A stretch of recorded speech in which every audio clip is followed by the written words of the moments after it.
Inspiration, clarity, confidence, and wholehearted business strategy. Welcome to Your Next Chapter, the podcast especially for women in their 40s and beyond who know that business and personal development go hand in hand. Tune in each week for marketing, mindset, and personal growth strategies, along with inspiring stories from women around the world who are creating new businesses and lives that are personally fulfilling and financially rewarding. If you're looking to create a business and life you love, you're in great company. Let's find out what will unfold in your next chapter. I'm your host, Angela Raspis, and I'm so delighted that you're here. Hello there, this is Angela Raspis, and welcome to episode 8 in the Your Next Chapter podcast. Thanks for joining me here today. Now, today we are leaping into a very juicy conversation with a wonderful friend and colleague of mine from the UK, Nicola Wise-Sturt. Now, Nicola is a graphic designer who helps female entrepreneurs discover and define their unique and magnetic visual style, but not just in your business, it's also in the areas of home and fashion. Now, Nicola takes away the fear of doing it wrong and brings in an element of fun to creating your personal and your professional style, and she really believes that it's an ongoing journey that you can and should organically change as you go along. As you write each chapter, you may find your own style changing, as Nicola has. Now, at the moment, she's living with her husband and 3 rescue dogs in a small cottage in semi-rural England. The photos that you see on her social media feeds are very enticing. Now, I'm a New Zealand farm girl at heart, and I love the gumboots and the meadows and the misty mornings that I often see on Nicola's Facebook posts. Looks absolutely gorgeous. But she does share with us in the interview today, in this wholehearted conversation, how different her life is today from when it was working back in corporate land. And what you can learn and take away from this episode is the evolution of your own visual style, and really understanding how that style, when it comes to your business, is very much more than just a logo and colours and fonts. Your brand is such a reflection of yourself, and that's why I'm really, really delighted to share this conversation. And also, as with so many of our episodes, there's a wonderful resource, a download that you can access that will help you answer the questions that will bring you closer to aligning your own style, to looking really at the impact and the impression that you want to have on your audience, and where you'll learn that, as I mentioned, it's a lot more than just your logo and your colours and fonts. Now, you can access that resource at angelaraspis.com/8 download. That's the number 8 and the word download. And there's the 6 questions in there so that you can create your own visual style statement that will guide everything that you do as you move forward in your business and your life.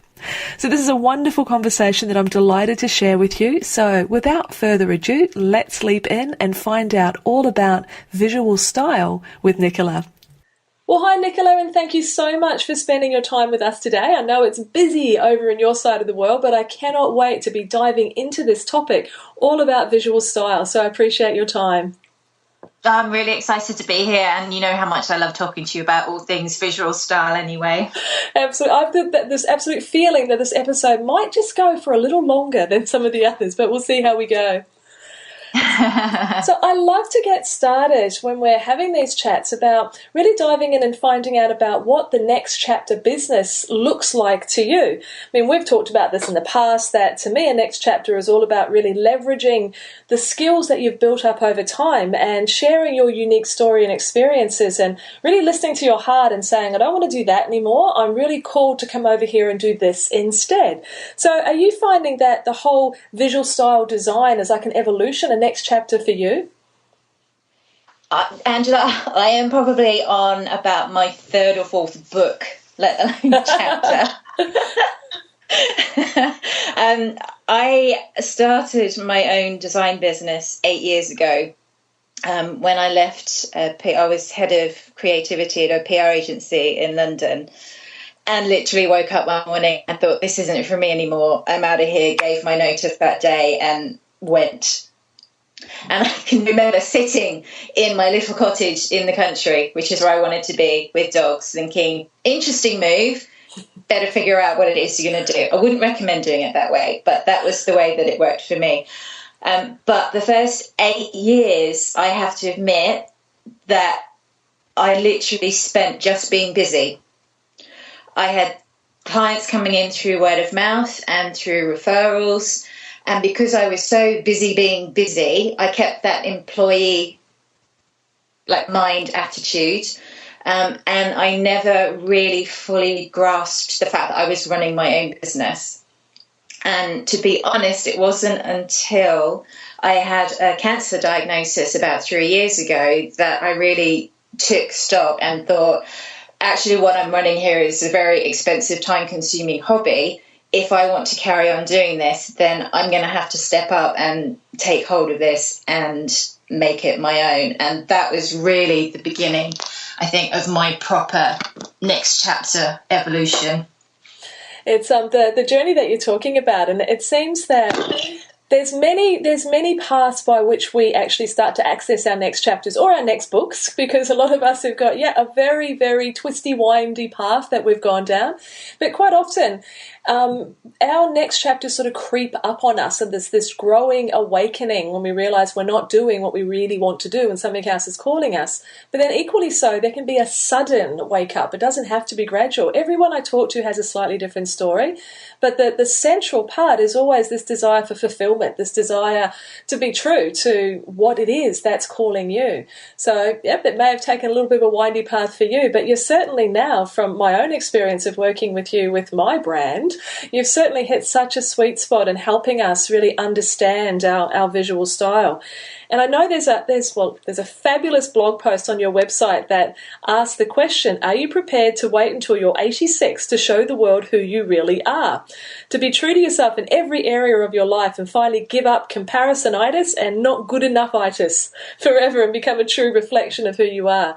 That is such a compelling statement. So how do we actually get started on that journey? How do we uncover or claim our own visual style? Because I guess it's pretty important when we are moving into these next chapters. I think it's actually something that's more important than people realise. But what you do have to remember is that what you see externally is still a result of what you do internally. So I am not all about perfect Instagram feeds, the absolute ideal life on Pinterest, totally coiffed and made up photos every single time. What you need to get across in your visual style is who you are deep inside. And I think that's something that Baddie Winkle, who that blog post was particularly about, has now discovered at 86. She 10 years ago, she was working on a farm, mowing lawns and feeding cows. And now she's hanging out with, Miley Cyrus.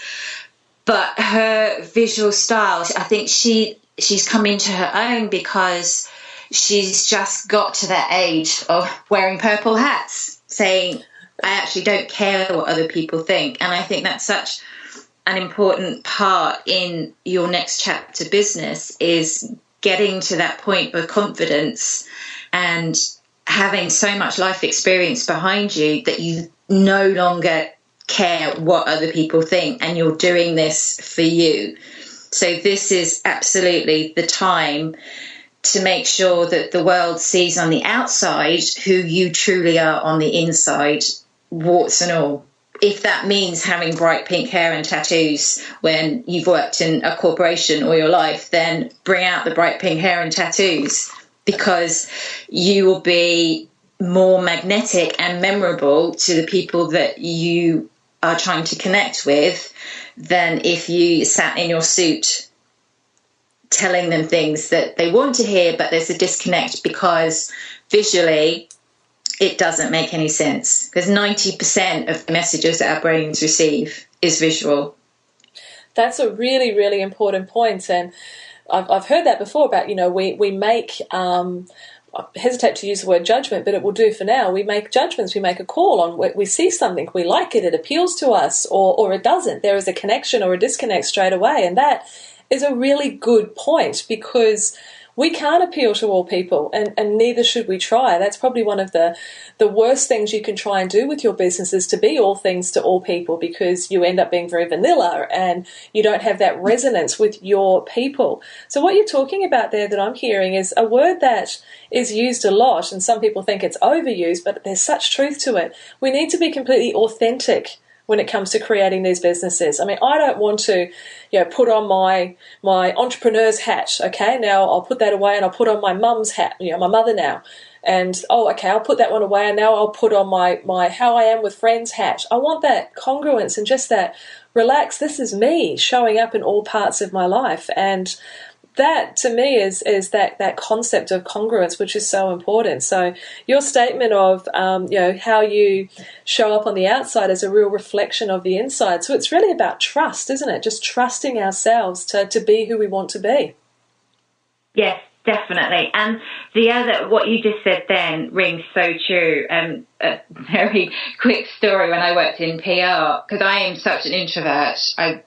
Me being in PR and making presentations and speeches, and it just didn't sit with me at all. But it was a career that I found myself in, and I was good at, but it wasn't true to me. And my mum used to say to me that I was like Wurzel Gummidge, because she could physically almost see me taking my head off, my PR head or my personal head off, and putting another head on, because I would become a completely different person. And that's exhausting. Oh, absolutely. You don't want to be. Yeah, you need to bring out different parts of yourself. You're not going to speak to a client the same way you speak to your teenage daughter, but you still want to be truly yourself. And that's one of the reasons why I expanded my focus from just being on work and your business to focusing on work, home, and fashion. Because for those of us who work from home, and I would take a guess that it's a very, very high percentage, our home environment is also our work environment, and our everyday clothing also becomes our corporate wardrobe. So to me, it was really important to not just create a brand for somebody that was something they could hide behind, but it was to make people understand what their visual preferences and what their personal visual style was, both in their business and their home, but also in their wardrobe, because that's where a lot of women fall down. They don't know what their style is anymore. They might have used to know what it was, but motherhood happens, divorce happens, becoming a carer happens, putting on lots of weight, losing lots of weight, cancer. I mean, my journey, I used to be a very curvy 36 double D. Thanks to cancer, I'm flat as a pancake. So I'm having to completely change my whole wardrobe style, because the kind of clothes that I used to be able to wear before no longer work.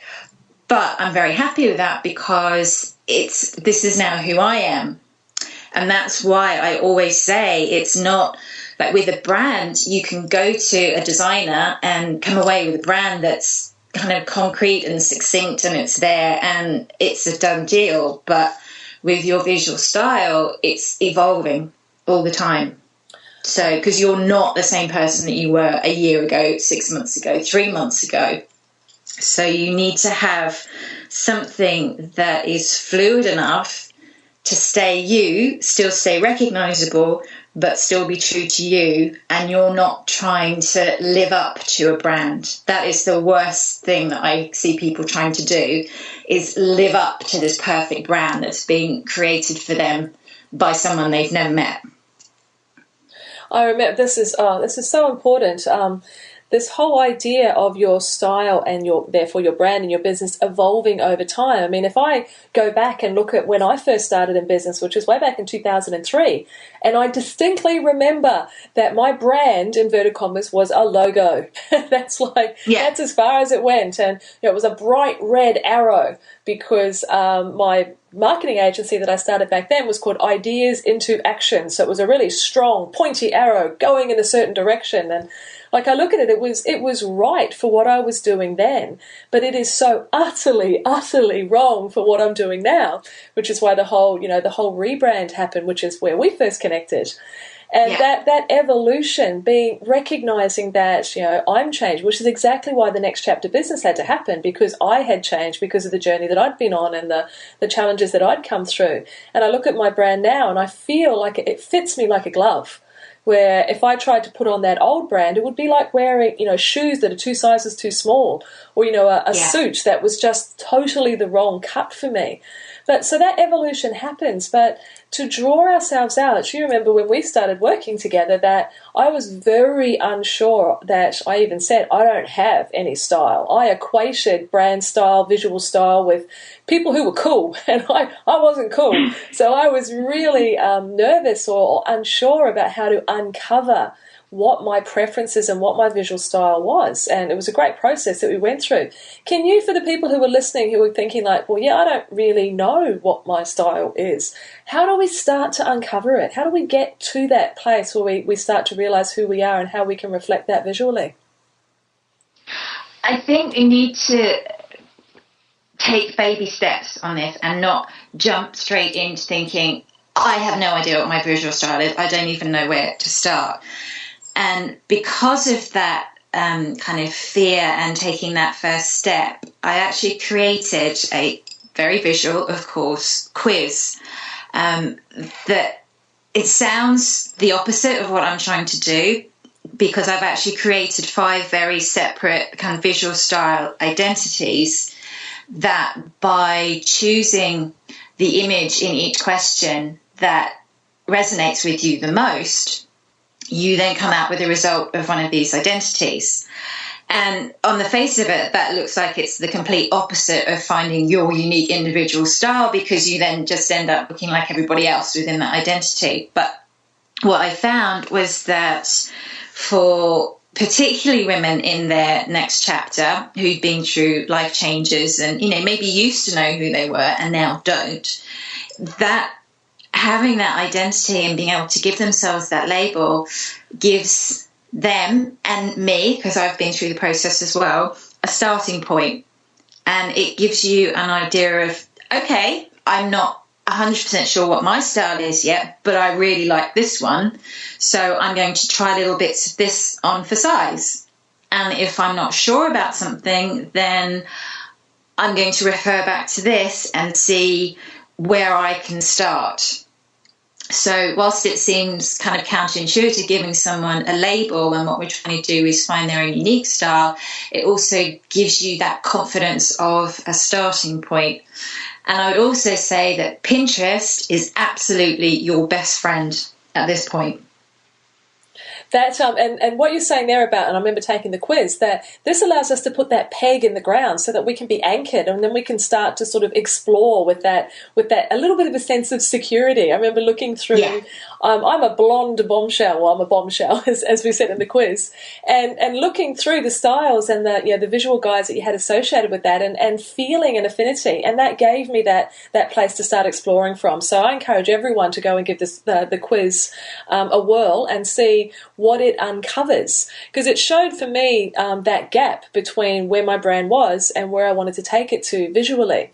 So I think it's a great first step to take. So we'll talk more about how we connect with you at the end of the episode, but for that point particularly, for anyone who wants to leap in straight away, where can we find the quiz?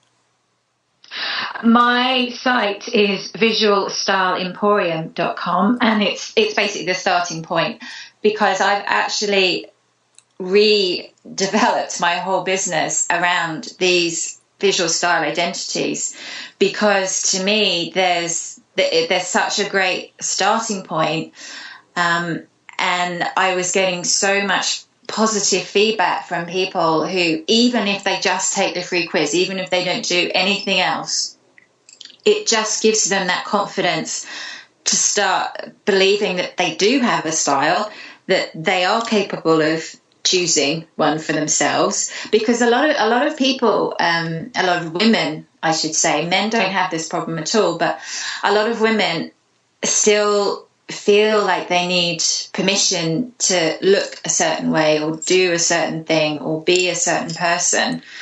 And I wanted to give women permission to not to have to do that. To set us free. to set you free by giving you a label, which sounds counterproductive, but I have found it is the best way of finding your style, is kind of find some fashion icons, actresses, politicians, businesswomen that you resonate with and that you kind of find yourself being drawn to. Then take a look at what all of those women have in common, and you will find that there is something about them. Either they all use a lot of bright color, they use a lot of white space, they all kind of show up as themselves. That, they do their interviews in a home office. It's not perfectly styled. They might, their signature might be that they have their dog with them or their child with them, or there's something about each of those people that attracts you. And when you take the time, you'll find that it's something similar in each one of those people. And that's a really great starting point, is to choose 3 people in the public eye that you really resonate with, and just try and see what's in common with each of them that appeals to you visually. That comes back to what you were saying about the baby steps. So absolutely no apologies for giving us a label through the quiz, because that is part of the baby steps. So I now have the confidence to go out and start looking and finding those people who resonate with me and find those commonalities. So it gives me that beginning point, which is what we're really, really after, which is great. So if we think about that and think about expanding our brand, as I was saying when I was way back at the beginning, as far as I was concerned, a brand was my logo, and maybe there was a style guide that went along with it that sort of told me what the fonts in my logo were, and that's as far as it went. Now, obviously, these days with what you're developing and have developed, the visual style goes much further and deeper than that. So, without overwhelming us of all the things we've got to do, can you give us a sense of what visual style encompasses? Naturally, you mentioned that there's some fashion in your home and that, but from a business perspective, how do I look at a visual brand as it expands? What components are we considering? One of the biggest mistakes that I have worked with clients on, and I see happening all the time, is people just focusing on logos, colours and fonts. Yes, they're important, but they are the absolute final piece of the puzzle. And to me, the easiest way to start today, you can do this absolutely right now, is with social media posts. Have fun and start playing with different styles of quotes, different styles of images, different colours, different kind of feelings, different styles of social media, depending on what you're doing. Instagram is obviously kind of much more personal.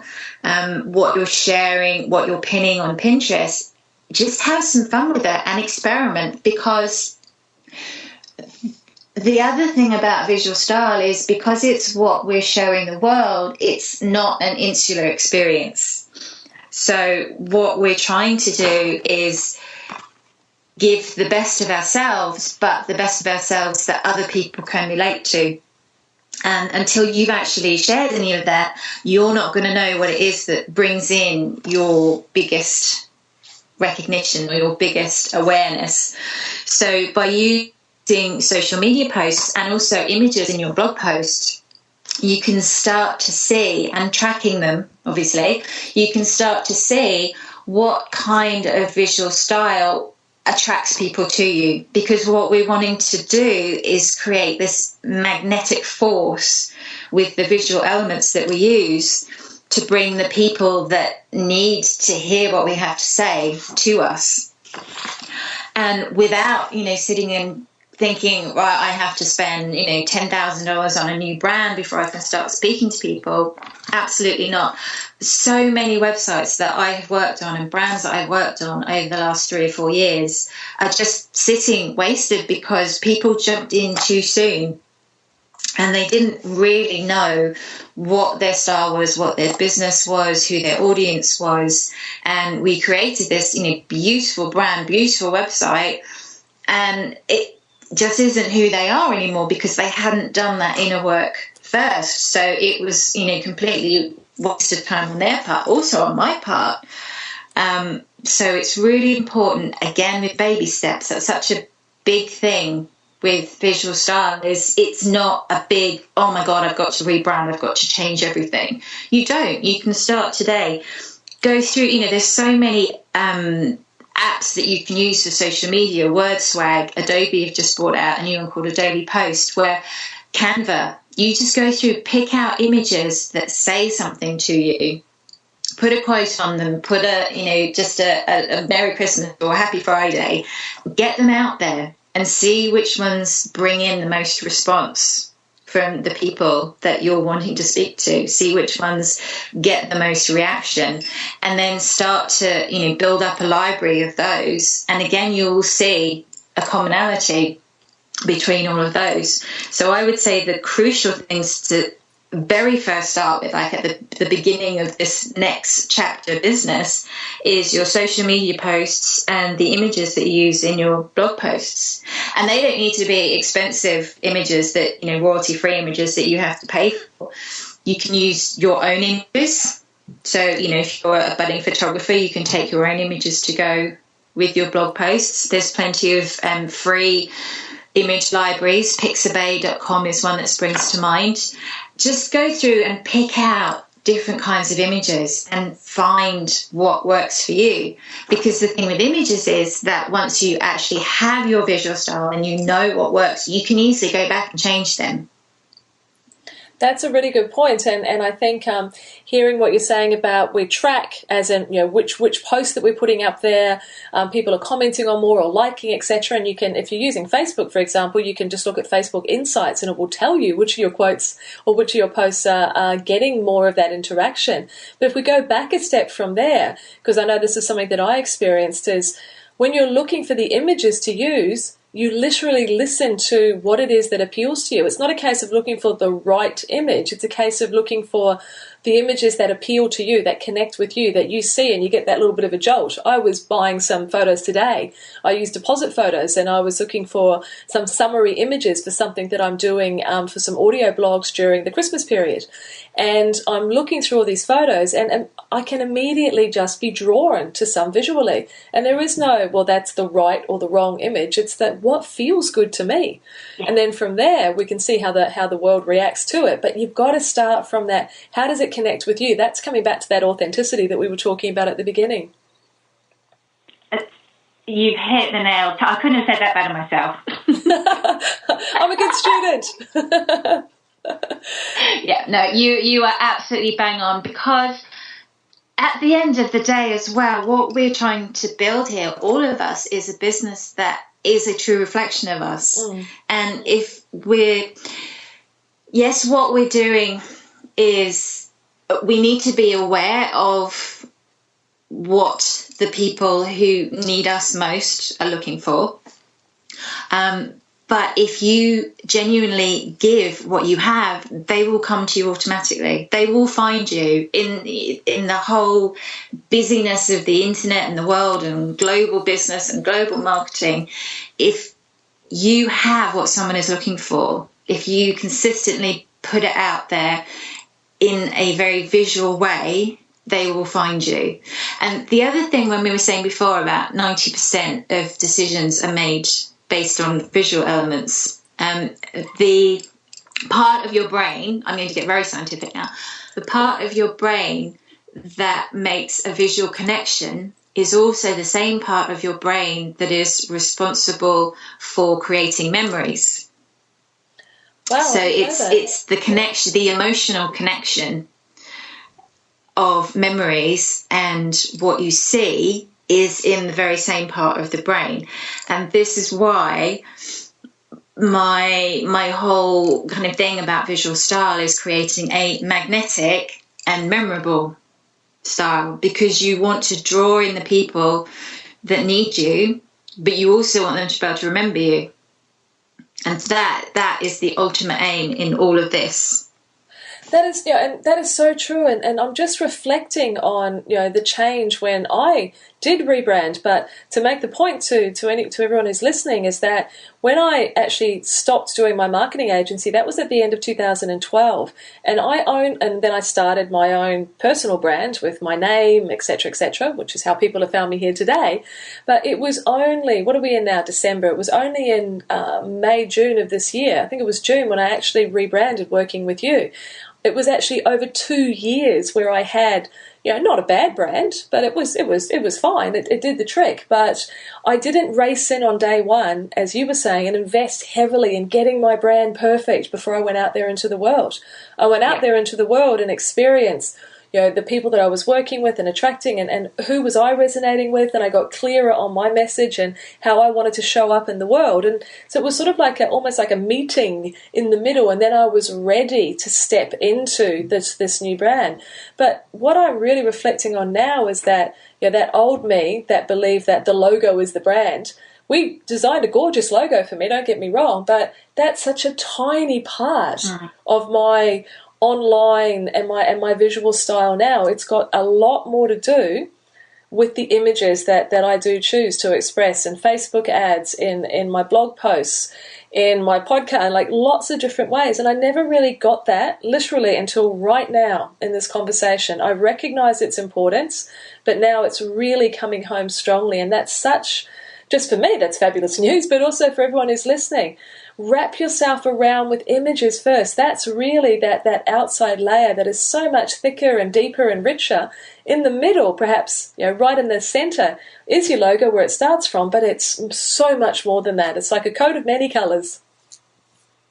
I totally agree. And if you look at some of the world's biggest brands, Prada has just popped into my head.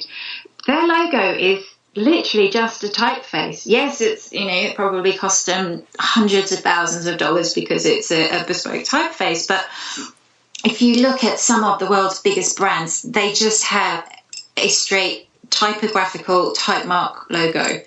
It's not about the logo, and it says the designer. But the other reason I kind of came up with this concept of visual style is because, to me, the traditional concept of branding, which is giving a logo and a very strict, fonts and colours, and yes, you need consistency. That's another really important part, is being consistent in who you are. You can change it, but you need to change it consistently. But branding as a concept just does not work for solopreneurs or women who run their own businesses, because it was a concept that was basically designed to help you choose a product off the shelf. But in today's world, and Baddie Winkle is a really good example of this, is what big brands are doing is trying to unbrand themselves and become more personal, and to give their businesses a face, and to give them personality, and to give them a softer edge. And why are we, as women who run our own businesses, why are we hanging on to this traditional concept of branding when actually we already have what all of those big brands are now trying to do?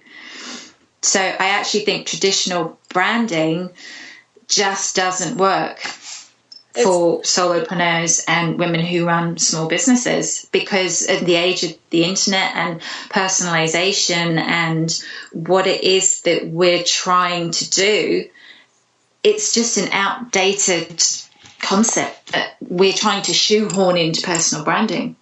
It's really reassuring to hear that, and to really recognize that, is that we don't want to emulate the big brands. We're working with a personal brand. That's what we have. We are, in most cases of the women that I work with and that are in the Next Chapter community, we're personal brands. We're service-based businesses, personal brands who want to connect. And it's, I'm often asked the question of, how do I, or the conversations that happen about, well, there's so many people who do what I do. Think of me, for example. I'm a business mentor. If you Google that, or business coach, you'll find thousands and thousands and thousands of people who do it. But that's okay. There is plenty of space in the market. The people that I'm attracting, because of my visual style and the way that I'm showing up, are perfectly aligned with me. because I am, as we talked about at the beginning, I'm being me. And you're either going to resonate with that or you're not. And that's exactly as it should be. I like the thought of you need to polarize to mesmerize. So don't try and attract everybody, and really enjoying the fact that you're a personal brand. I know with this particular conversation that we're having, Nicola, one of the things that we are providing, in addition to that gorgeous quiz, which people can go and try, there's a download, a free resource that's in association with this particular episode, and it's about the visual style statement questions that I think are really going to help here. Can you just go through what those questions are that are on the resource? Give us a little bit of an insight, and then I'll provide the links for everyone to go and download that. Well, this visual style statement to me is really the starting point. It's the only thing on my site that isn't visual. It's written questions, but it is such an important place to start, because it makes you think about who you are, what it is that you do, what your values are, who it is that you're serving, and most importantly, how you can visually translate all of that information to your ideal audience. A case in example of this is a designer friend of mine who also is in a mastermind with me. Did the statement, to be honest, I think just because it was part of the process. And she kind of came to me afterwards with this huge face slapping, palm slapping, oh my God, how could I have not seen this? But because of the questions and the statement that she came up with at the end, is she had realized that she was trying to build a community with her business, but all of the images on her site were of her on her own, which was just completely the opposite of what it was that she was trying to do.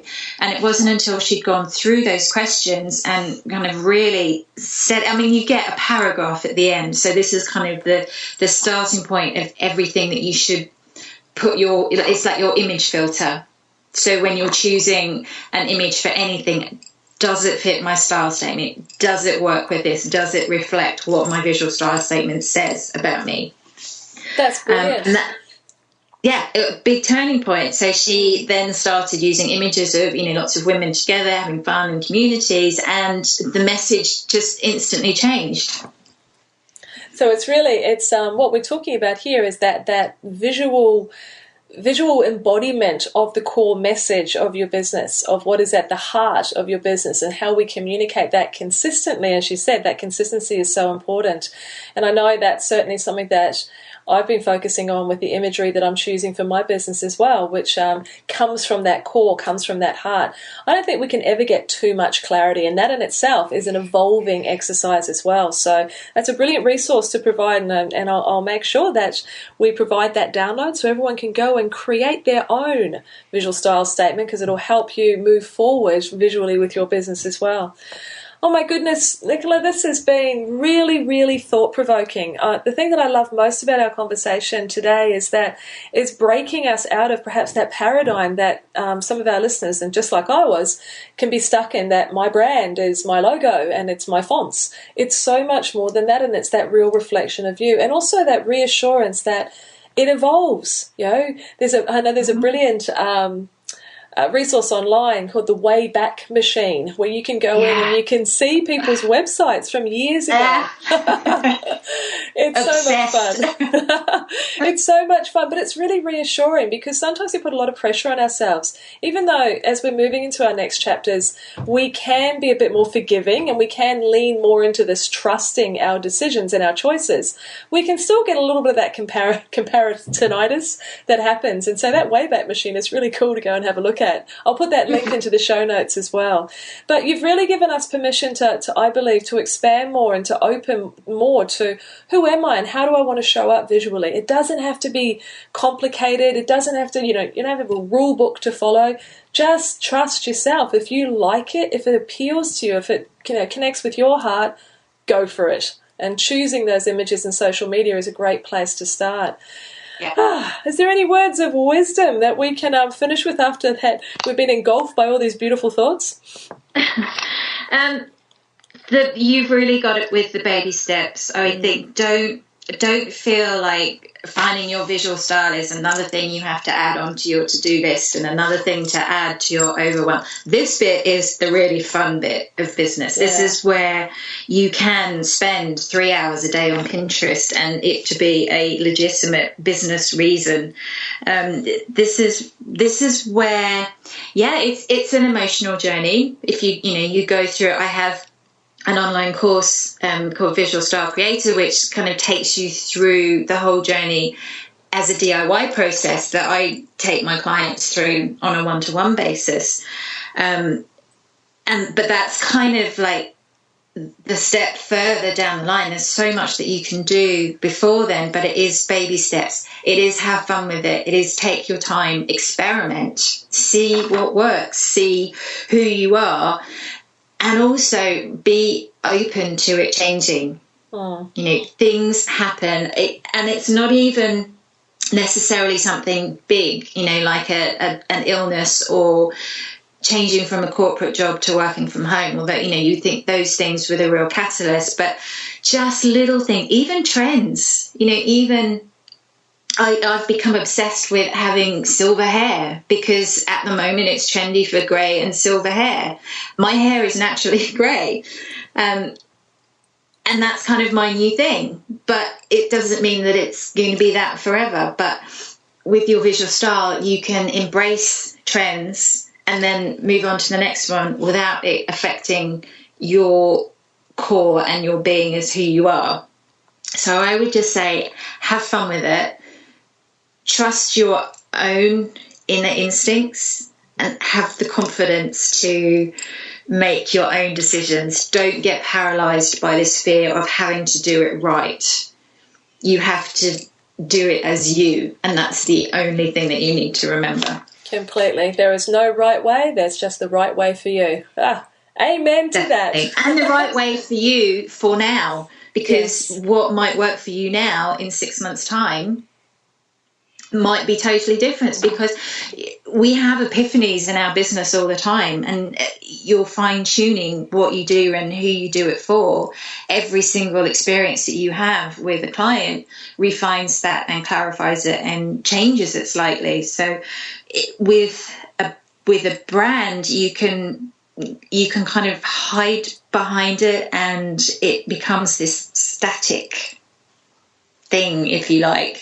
Whereas with a visual style, you can if you have an epiphany about something that's really important to your client, you can get an image or something out there like there and then, because if it resonates with one of your clients, it's going to resonate with the others. It's an ongoing process that you can evolve and change all the time. It's not a static, right, well, my brand's done, that's ticked off. My visual style's done, that's ticked off. Now I can move on to other things. It's something that's underlying but constant. I like that idea of us having fun with it. I really, that feels good. That doesn't feel heavy, which is what we want this next chapter to be. We want it to be free. We want it to be trusting our choices. We want to give ourselves permission to actually evolve into the person that we've always been wanting to be. That's what it's all about. Nicola, thank you so much.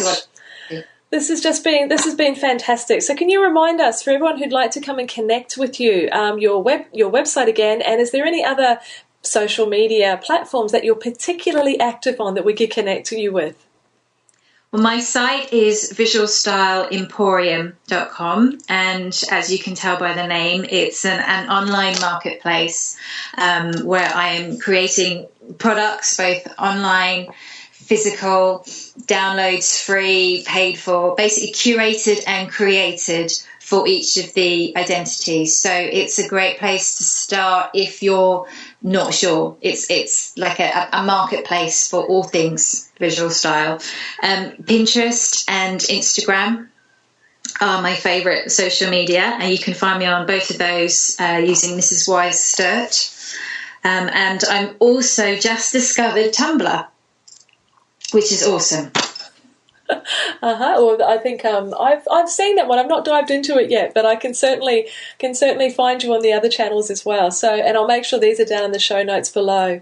So, look, thank you very much again for spending your time with us. That was one of those wholehearted conversations that's going to really help a lot of people relax into this whole adventure of discovering your visual style. So, thank you, my darling. Thank you. And thank you, everybody who's invested your time today and your energy and your attention on having some interest in this particular episode. I know there's many, many podcasts you could be listening to, so I really appreciate the time that you have taken. And I hope you've, from this particular episode, really leaning into that feeling that your visual style will evolve and that it can be just such a personal reflection of you. There is no tick a box here or stay within the framework. It's your style as you're evolving into your next chapter. So I look forward to connecting with you again on the next episode. This is Angela Raspis. Have a great day. Thanks for listening to the Your Next Chapter podcast. If you've enjoyed this episode, please let me know. Pop over to angelaraspis.com to subscribe to the show and leave a review. And whilst you're there, you can also enjoy valuable free resources, including show notes and downloads, along with the Next Chapter community, where you can connect with other wholehearted women on the same journey as you. We'd love to welcome and support you as your next chapter unfolds. See you next time.